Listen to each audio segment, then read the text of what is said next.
The families were the crux of the whole purpose of the search. In our mind, in my mind, we needed to find Sydney, so the families of that generation, so in other words, there were still some wives of men lost alive, and there were still a couple of mothers, and obviously siblings. But the elderly people, I thought, and the reason I became so convinced that we should find Sydney was to bring a measure of peace to those elderly people in their lifetime, so they at least knew where their loved ones were.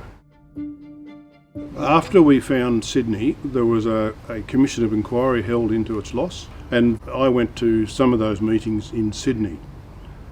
During a break in one of the inquiry meetings, I went into a coffee shop in Sydney. I was sitting there and a man and a woman came in and they sat down and they came over to me and said, "Are you Ted Graham?" And I said, "Yes, I am."